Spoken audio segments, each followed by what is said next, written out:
Morning మార్నింగే rain coat వేసుకుని ఇంత వర్షంలో కూడా ఎక్కడికి వెళ్ళిపోతున్నాను అనుకున్నారు. నేనైతే బజార్లోకి వచ్చాను, పూల షాప్ దగ్గరికి అయితే వచ్చాను. ఇక్కడేమో ఖాళీ లేదు, ఆల్రెడీ ఇద్దరు నుంచున్నారు లైన్ లో. అంకుల్ గారు ఒక 20 పూల దండలు కావాలి, మాకు ఇచ్చేస్తారా అని అడిగితే 20 అంటే టైం పడుతుంది అమ్మా అని అన్నారు. ఒక్కసేపు వెయిట్ చేయమ్మా అన్నారు. ఎంత టైం పడుతుంది అంకుల్ గారు అంటే ఒక అరగంట పడుతుంది, వెయిట్ చేయమ్మా అన్నారు. కొడుతున్నారు నా కోసమనే. సరేలే అరగంటే కదా వెయిట్ చేద్దామని వెయిట్ చేశాను. ఒక పక్క వర్షం ఏమో ఫుల్గా బాధేస్తుంది. అలాగని చిన్న వర్షం పడట్లేదు, అలాగని పెద్ద వర్షం పడట్లేదు, అలా కంటిన్యూగా వర్షం పడుతూనే ఉంది. ఏటో ఈ వర్షాలు రోజు పడిపోతున్నాయి.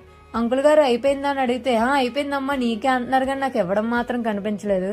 నాకు టైం అయిపోతుంది అంకుల్ గారు ఇచ్చేయండి అంటే సరే నీకే ఇస్తున్నానమ్మా అని నీట్గా కవర్లో పెట్టేసి దండలు అయితే ఇచ్చేశారు. ఎందుకు ఇన్ని దండలు పట్టుకెళ్తున్నాను అనుకుంటున్నారా? నేను ఇన్ని దండలు పట్టుకెళ్ళి ఏం చేశానో చూడాలంటే నా నెక్స్ట్ వీడియో అప్లోడ్